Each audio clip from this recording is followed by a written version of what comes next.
Professor Marcus Whitfield allegedly appeared at Oxford University in 1887, claiming to be a scholar of future history. He presented letters of introduction from European universities, demonstrated fluency in 12 languages, and possessed an encyclopedic knowledge of historical events that impressed even senior faculty members.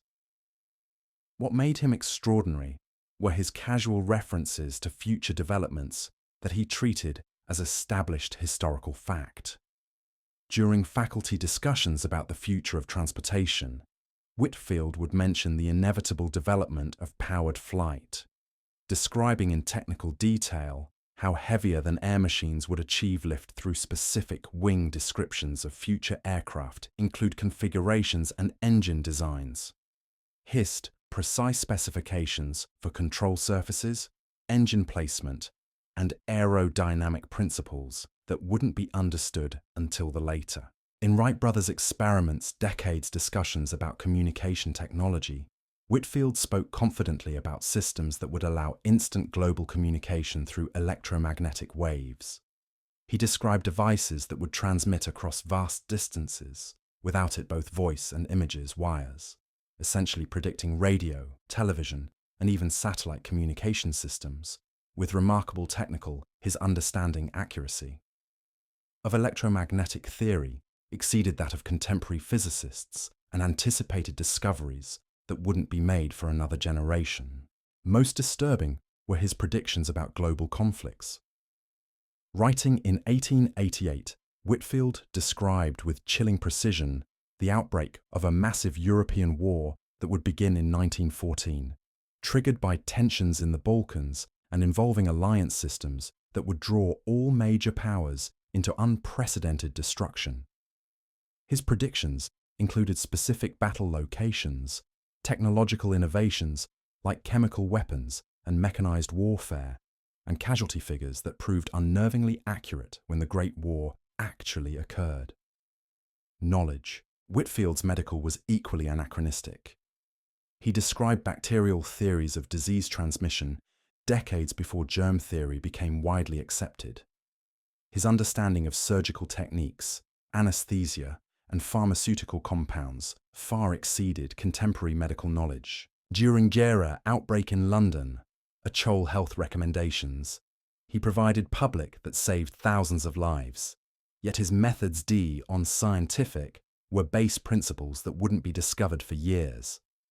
The Oxford faculty initially references as elaborate theoretical dismissed his future speculation, but as his predictions began materializing with impossible accuracy, university administrators became increasingly concerned.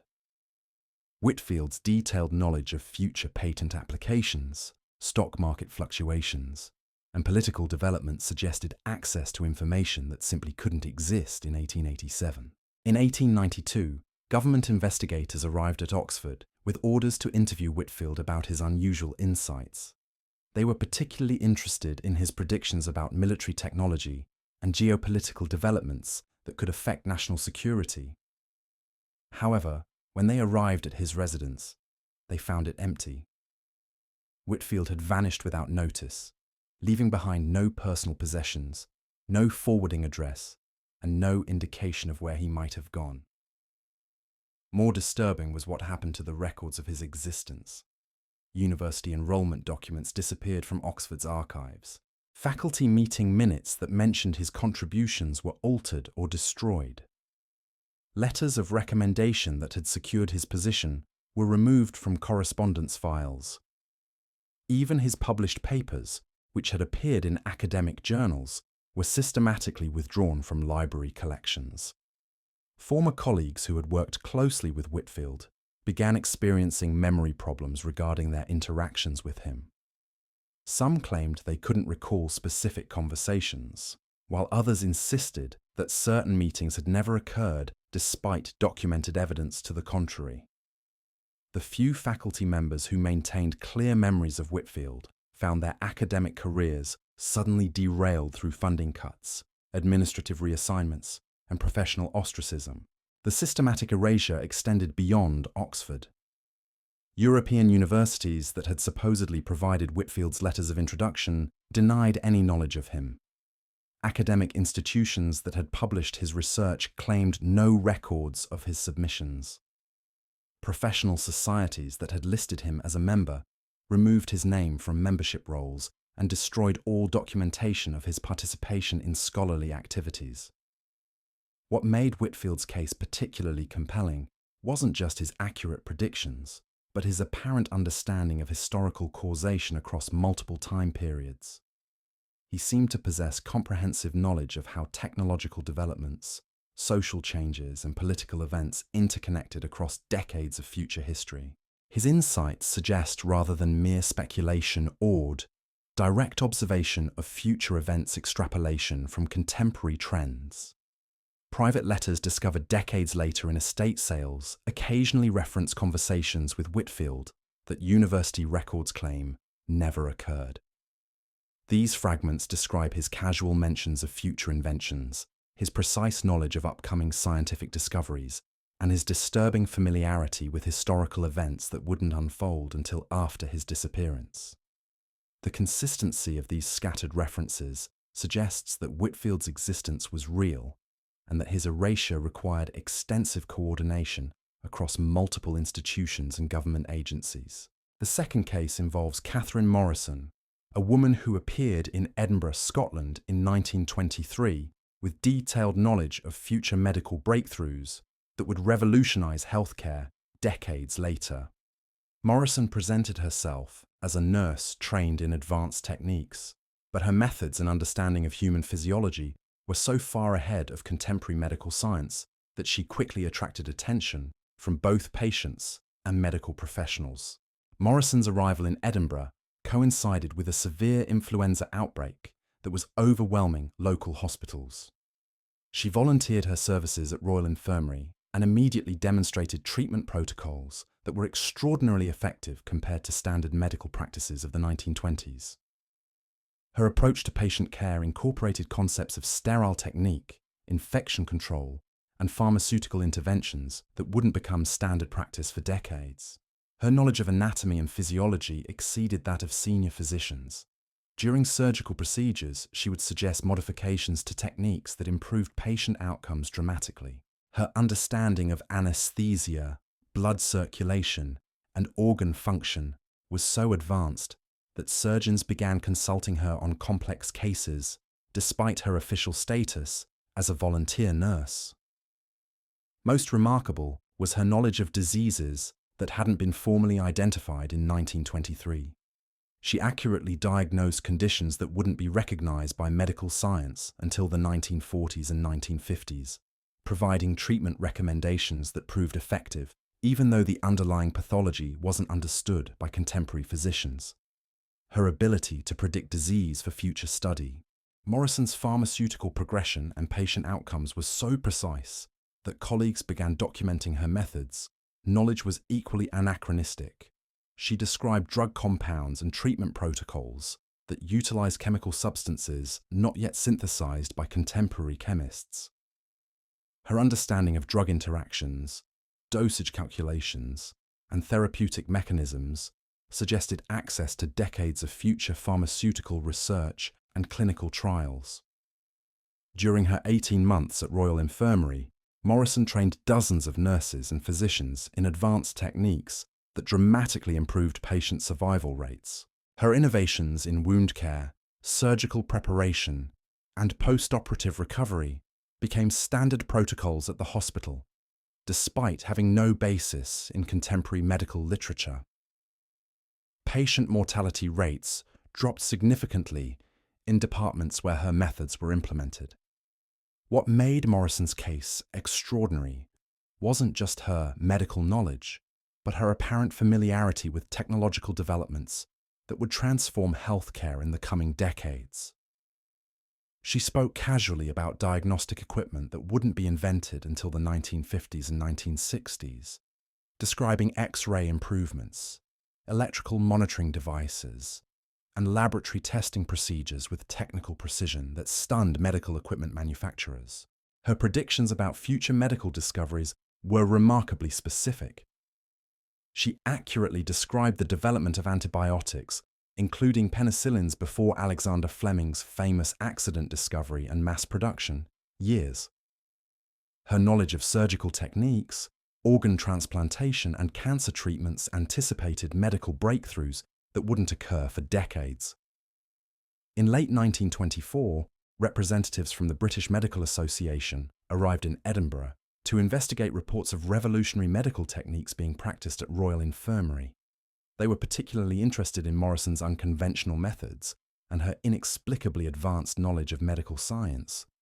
However, when they arrived to interview her, Morrison had disappeared without explanation. The erasure of Morrison's existence followed the same systematic pattern observed in other cases. Hospital employment records were altered to remove any mention of her service. Patient files that documented her innovative treatments were confiscated or destroyed. Photographs of her working with medical staff were removed from hospital archives, and colleagues who had trained under her supervision found their certifications questioned and their careers jeopardized. Medical journals that had planned to publish papers documenting Morrison's techniques suddenly withdrew their interest, claiming insufficient evidence or questionable methodology. Professional medical societies that had considered recognizing her innovations denied any knowledge of her work. The dramatic improvements in patient outcomes that had characterized her tenure at Royal Infirmary were attributed to other factors or dismissed as statistical anomalies. The medical establishment's response to Morrison's disappearance revealed the extent of coordinated suppression efforts. Physicians who had worked directly with her began experiencing professional difficulties that forced them to relocate or abandon their medical careers entirely. Dr. James MacLeod, who had documented Morrison's techniques in detailed case studies, suffered a mysterious laboratory fire that destroyed 20 years of research. Dr. Sarah Fleming, who had trained under Morrison's supervision, found herself barred from practicing medicine after unsubstantiated allegations of professional misconduct. The third case, Trans-Montana Ports to Rural in 1934, where a man calling himself Samuel Cross demonstrated agricultural techniques that shouldn't have existed for another half-century at farming. Cross appeared communities throughout the region, offering solutions to crop failures and livestock diseases that were devastating Depression-era agriculture. Cross's knowledge of soil chemistry, plant genetics, and agricultural science defied explanation. He could examine farmland and predict with perfect accuracy which crops would thrive in specific conditions, decades before modern soil testing became available. His understanding of mineral deficiencies, pH balance, and nutrient cycling exceeded that of university agricultural departments. His innovations in crop rotation, companion planting, and natural pest control produced yields that seemed impossible given the environmental conditions of the 1930s. Farmers who implemented Cross's recommendations saw their harvests increase by margins that attracted attention from agricultural economists and government researchers studying rural recovery programs. Most extraordinary was Cross's knowledge of plant breeding and genetic manipulation. He could predict which crop varieties would develop resistance to specific diseases and environmental stresses years before those conditions actually emerged. His understanding of heredity and genetic expression anticipated discoveries in agricultural science that wouldn't occur until the development of modern biotechnology. Cross worked with individual farmers and small communities, teaching techniques that transformed barren land into productive agricultural areas. His methods required no expensive equipment or chemical inputs, relying instead on principles of sustainable agriculture that wouldn't become mainstream until environmental movements of the 1960s and 1970s. His predictions about weather patterns and climate conditions proved unnervingly accurate. Cross would warn farmers about upcoming droughts, floods, or temperature extremes months before meteorological services could detect such patterns. His long-term climate forecasts included specific details about seasonal variations that wouldn't be predictable using 1930s weather monitoring technology. During the severe drought conditions of 1936, Cross's water management techniques saved thousands of acres of cropland when conventional farming methods failed completely. His innovations in irrigation, moisture retention, and drought-resistant cultivation enabled communities to maintain food production during one of the worst environmental disasters in American agricultural history. Government agricultural agents who investigated Cross's remarkable success found his explanations scientifically sound, but based on principles that wouldn't be interactions decades. His understanding physiology, soil mic of plant discovered phorobiology, and ecosystem suggested access to research that didn't exist in the 1930s. In 1937, federal investigators arrived in Montana with orders to interview Cross about his agricultural innovations. The government was particularly interested in his ability to increase food production during a period of national economic crisis. However, Cross had vanished from the farming communities where he had worked, leaving no forwarding information or explanation for his departure. The systematic erasure of Cross's contributions followed established patterns. Agricultural extension services removed his techniques from their recommendation lists, despite documented success rates. University research departments that had studied his methods found their funding eliminated and their findings classified. Farmers who had benefited from Cross's knowledge faced pressure to discontinue his practices and return to conventional methods. The fourth case involves Elena in 1958 appeared in Mexico Vasquez, who claiming to be a linguist specializing in ancient civilizations. Vasquez demonstrated knowledge of pre-Columbian cultures that exceeded anything available through conventional archaeological research, including detailed understanding of languages, customs, and historical events that hadn't been documented by academic sources. Vasquez's expertise in Mayan, Aztec, and other indigenous languages was extraordinary, not just for its depth, but for its practicaloglyphic INSC fluency. She could read hieroglyphs that had puzzled archaeologists for decades, translating complex texts with accuracy that was later verified through independent research conducted years after her disappearance. Her knowledge of pre-Columbian astronomy, mathematics, and engineering surpassed contemporary understanding of these ancient civilizations. She described architectural techniques, calendar systems, and scientific achievements that wouldn't be recognized by mainstream archaeology until advanced analysis methods became available decades later. Most remarkable was Vasquez's ability to predict archaeological discoveries before excavations began.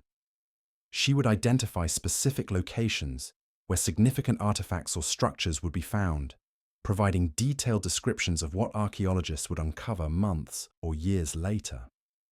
Her accuracy rate was so extraordinary that research teams began planning expeditions based on her recommendations.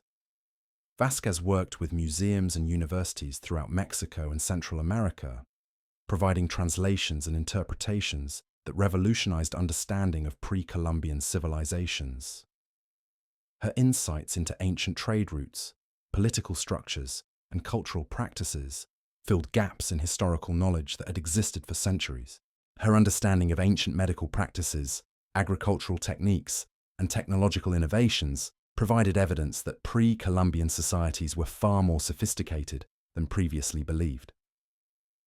Her descriptions of surgical procedures, pharmaceutical compounds, and engineering solutions demonstrated that indigenous civilizations had achieved remarkable levels of scientific advancement. During her 3 years in Mexico City, Vasquez trained numerous archaeologists and linguists in advanced research techniques that dramatically accelerated the pace of historical discovery.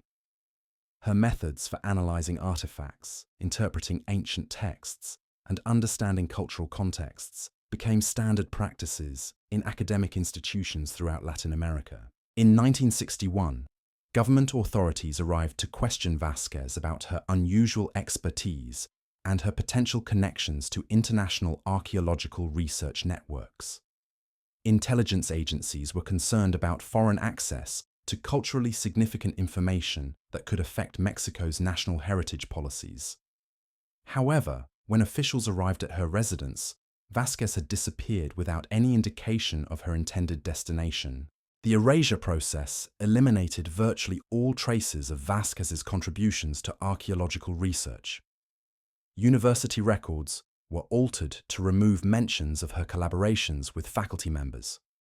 Museum collections that had benefited from her translations found their documentation altered or destroyed. Academic papers that had cited her research were withdrawn from publication or revised to remove references to her work. The fifth case brings us to Dr. Heinrich Weber, who appeared at the Kaiser Wilhelm Institute in Berlin in 1912 with revolutionary insights into atomic physics that wouldn't be developed by mainstream science until the 1940s. Weber's understanding of nuclear structure, radioactive decay, and atomic energy exceeded the knowledge of leading physicists in his era by several decades. Weber presented credentials from Swiss universities and demonstrated expertise in mathematical physics that impressed senior researchers at the institute. His theoretical work on atomic structure incorporated concepts that wouldn't be formalized until the development of quantum mechanics decades later. His equations describing nuclear interactions anticipated discoveries that would require advanced particle accelerators to verify experimentally. Most extraordinary was Weber's detailed knowledge of nuclear fission and fusion processes. Writing in 1913, he described with technical precision how atomic nuclei could be split to release enormous amounts of energy, providing mathematical calculations that wouldn't be achieved by other physicists until the Manhattan Project of the 1940s. Weber's research papers discussed applications of nuclear energy that seemed like science fiction to his contemporaries but proved remarkably prescient. He described nuclear power generation, medical isotopes, and even atomic weapons with technical accuracy that suggested direct familiarity rather than theoretical speculation. His understanding of electromagnetic radiation and its biological effects anticipated health concerns about nuclear technology that wouldn't be recognized until after atomic bombs were actually deployed. Weber's safety protocols and radiation shielding recommendations demonstrated knowledge of dangers that hadn't been discovered through conventional research. During his 18 months at the Institute, Weber collaborated with prominent physicists on research that advanced atomic theory by decades. His insights into particle behavior, energy states, and nuclear reactions provided theoretical frameworks that enabled breakthroughs in multiple areas of physics research. Weber's predictions about future technological developments proved remarkably accurate. He anticipated the development of electronic devices, computer systems, and space exploration with technical details that exceeded the imagination of contemporary scientists and engineers. In early 1914, military intelligence officers arrived at the Institute with orders to interview Weber about his research into atomic energy applications. Government officials were concerned about the military implications of his theoretical work and wanted to understand how he had developed such advanced concepts. Weber had vanished from Berlin, leaving behind no personal possessions or contact information. The systematic elimination of Weber's contributions required extensive coordination across academic and government institutions. Research papers were removed from physics journals, collaboration records were altered, and experimental data that had confirmed his theories was classified or destroyed.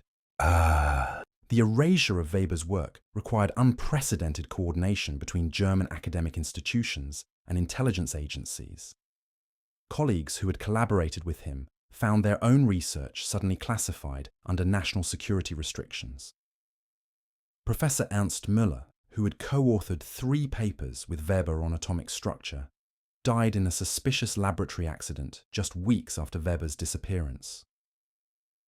Dr. Friedrich Koch, another collaborator, suffered a complete mental breakdown and was institutionalized, claiming government agents were trying to extract information about Weber's research from his mind. The most chilling aspect of Weber's case was the discovery, decades later, that his theoretical calculations for nuclear fission matched almost exactly the mathematical models developed by the Manhattan Project scientists. Independent analysis revealed that Weber's 1913 equations contained insights that American physicists wouldn't achieve until they had access to advanced computational resources and experimental data from actual nuclear reactions.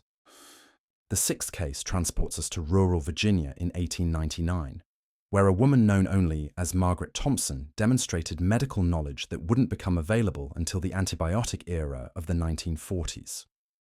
Thompson appeared at a remote mountain community during a diphtheria outbreak that was killing dozens of children, claiming to be a trained nurse with experience treating epidemic diseases. Thompson's treatment protocols were unlike anything practiced by contemporary physicians. She insisted on hand-washing with specific chemical solutions that wouldn't be developed for decades, implemented quarantine procedures that demonstrated understanding of airborne disease transmission, and utilized pharmaceutical compounds that she claimed to have prepared herself using advanced extraction techniques. Her knowledge of human anatomy exceeded that of trained surgeons. During emergency procedures, she would describe internal organ structures and physiological processes with precision that stunned local doctors who had received formal medical education. Her understanding of blood circulation, nerve function, and cellular biology anticipated discoveries that wouldn't be made until microscopic analysis became sophisticated enough to verify her claims.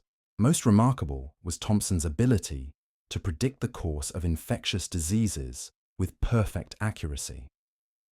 She could examine patients and forecast their recovery timeline, potential complications, and treatment outcomes with such precision that families began traveling hundreds of miles to seek her consultation.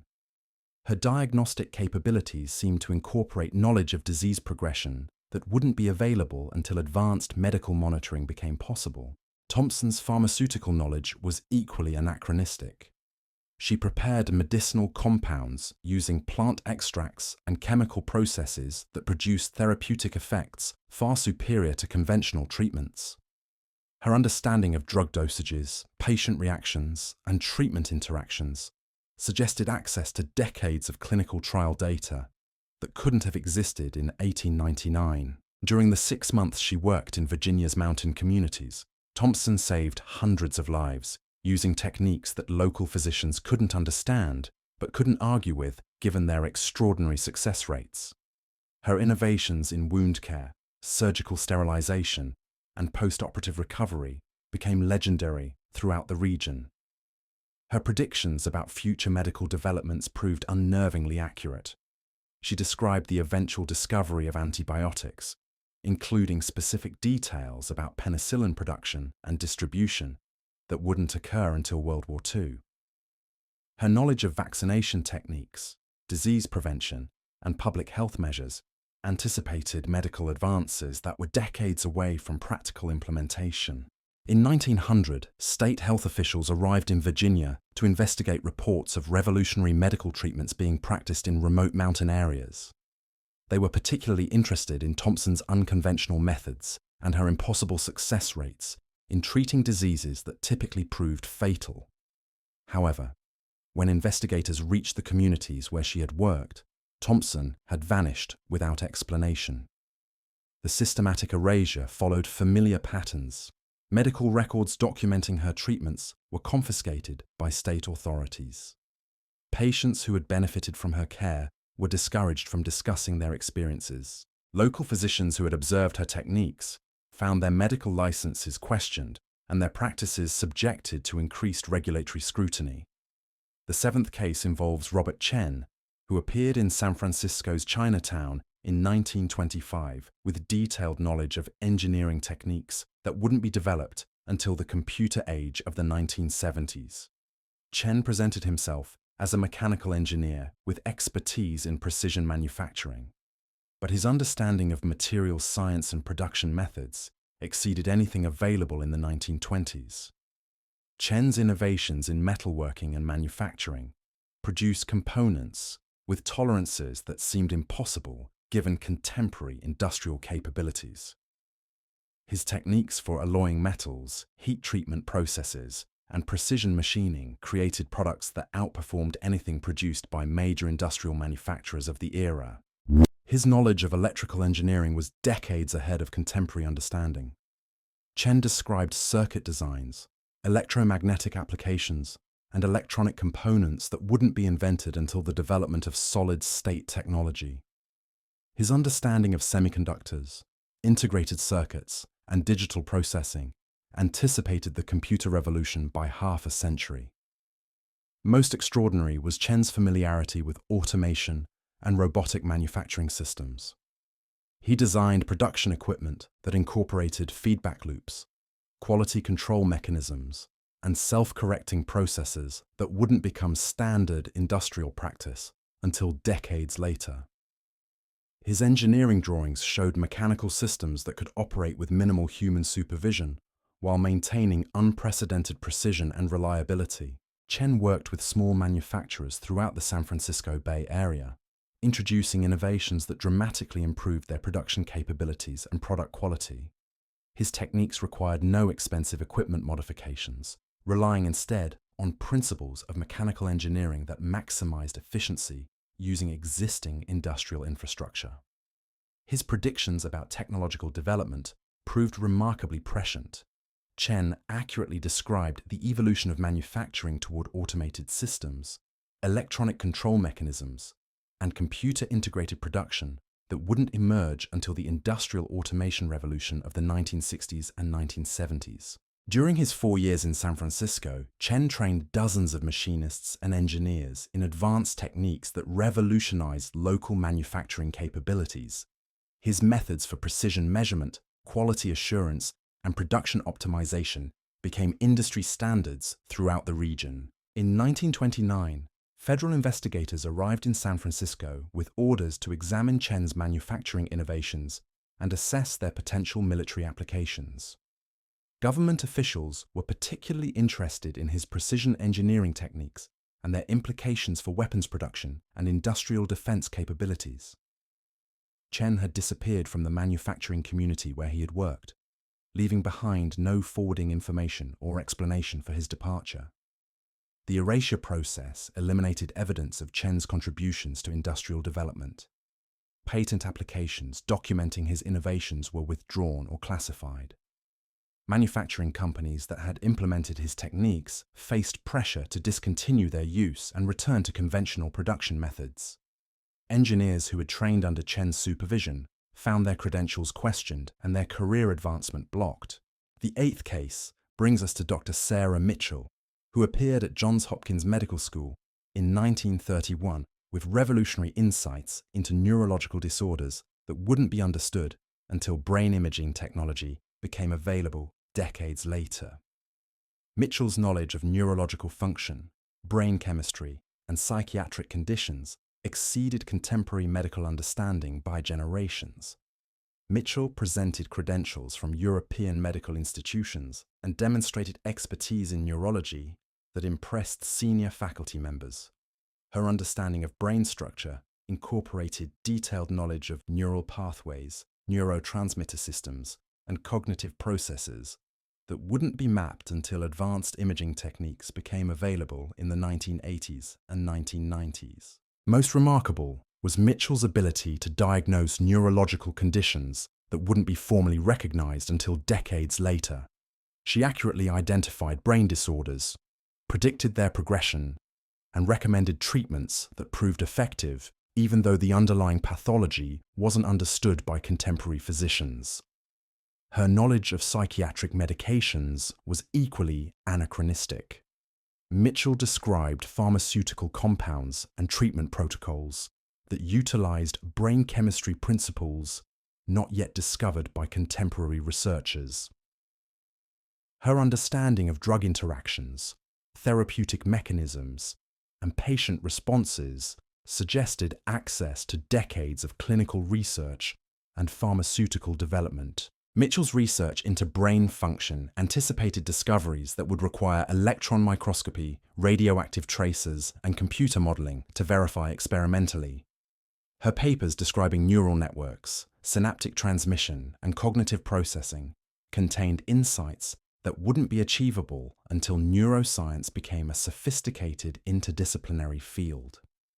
During her 3 years at Johns Hopkins, Mitchell trained numerous physicians and researchers in diagnostic techniques that dramatically improved patient outcomes for neurological disorders.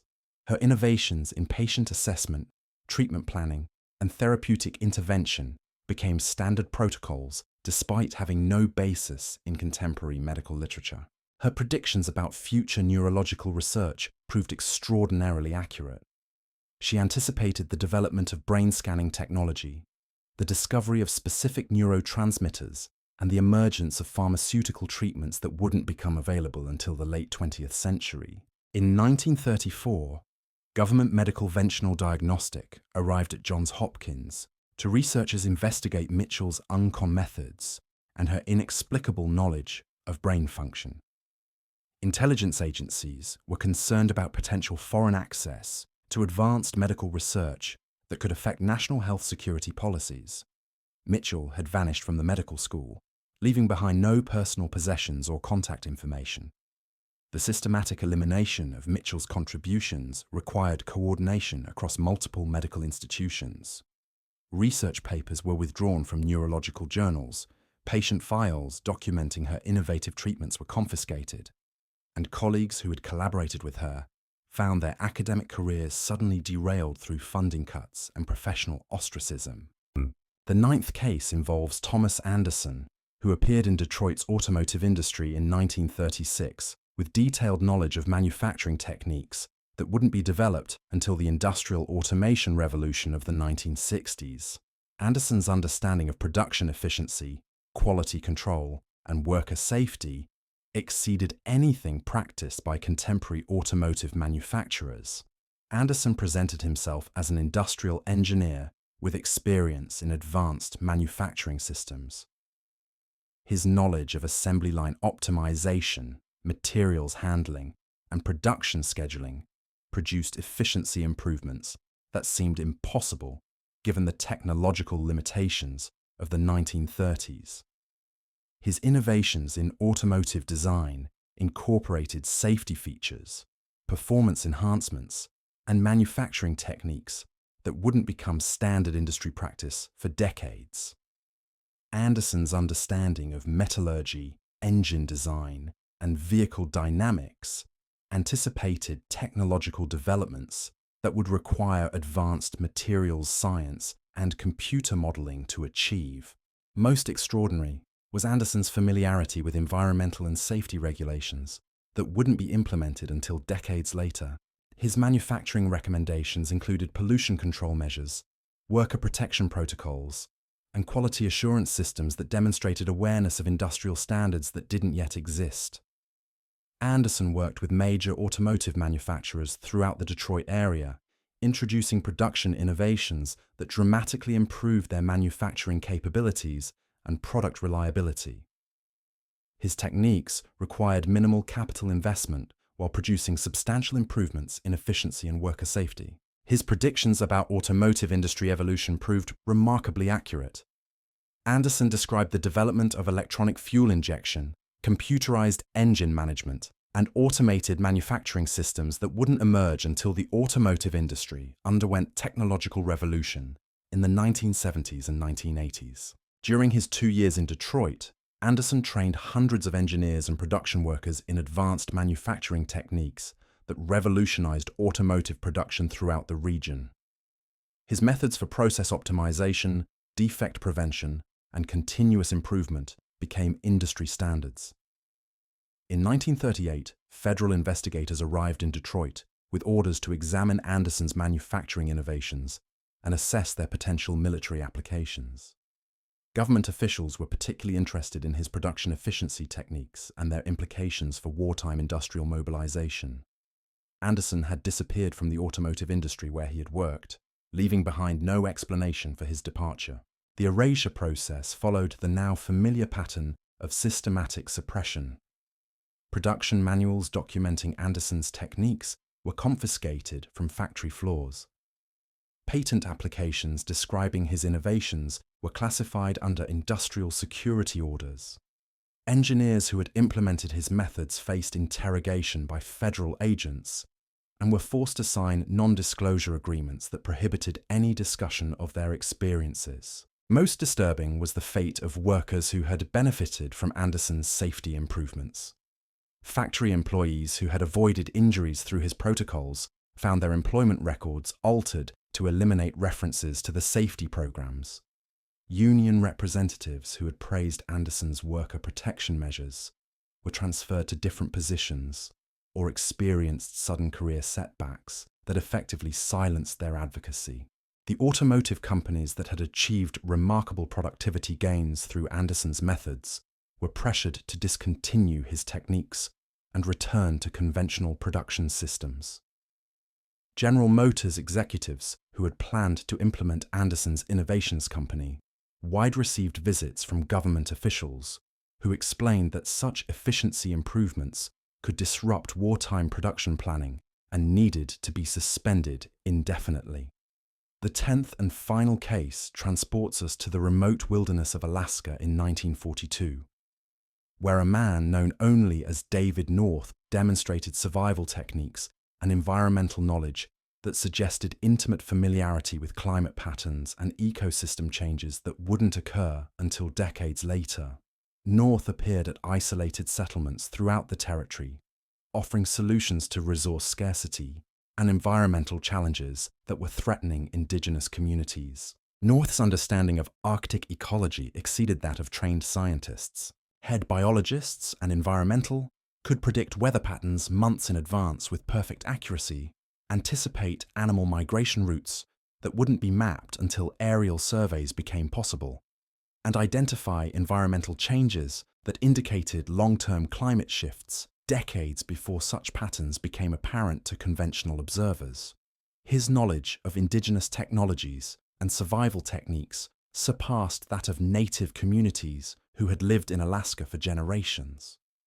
North demonstrated innovations in shelter construction, food preservation, and resource management that dramatically improved survival rates in harsh environmental conditions, while requiring no modern equipment or external supplies. Most remarkable was North's ability to predict geological events and environmental disasters before any conventional warning signs appeared. He would evacuate communities from areas that later experienced avalanches, floods, or seismic activity, saving hundreds of lives through foreknowledge that seemed impossible given the monitoring capabilities of the 1940s. North's pharmaceutical knowledge included detailed understanding of Arctic plant species and their medicinal properties.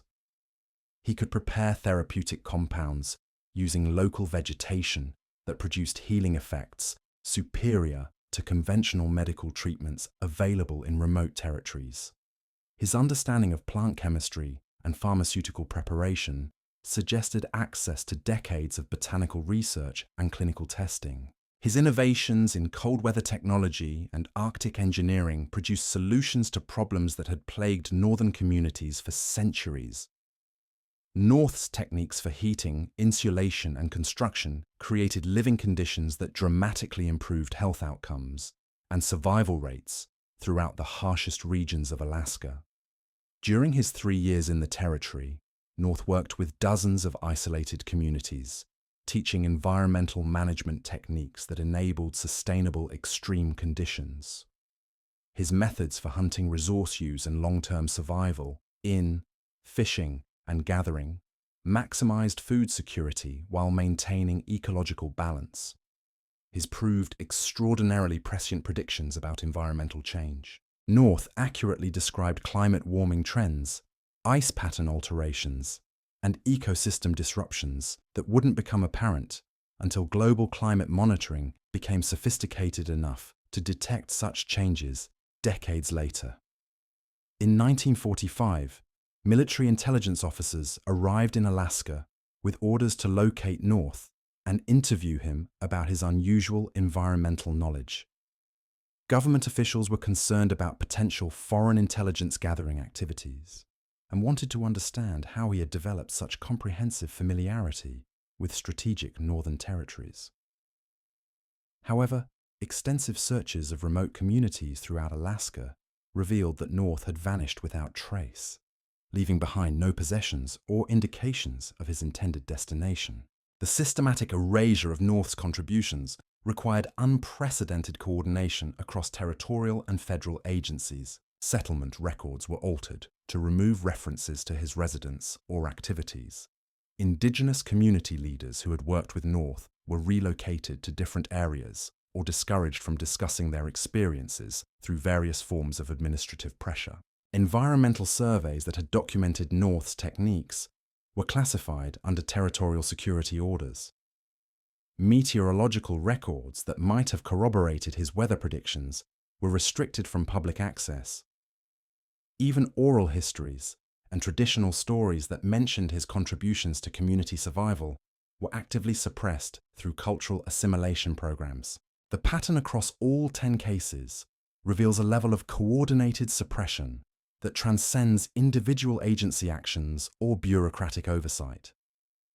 These erasures required extensive planning, substantial resources, and cooperation across multiple institutions and government levels. The systematic nature of these operations suggests that removing time travelers from historical records was not accidental, but represented deliberate policy implemented by organizations with the authority and capability to alter official documentation across decades and continents. These 10 cases represent more than isolated anomalies or historical curiosities. They reveal a systematic pattern of suppression that spans centuries and continents, targeting individuals whose knowledge and abilities challenged the fundamental assumptions about time, causality, and human potential. The precision of these erasures, the coordination required across multiple institutions, and the consistent methodologies employed suggest that removing time travelers from historical records was not accidental but represented deliberate policy.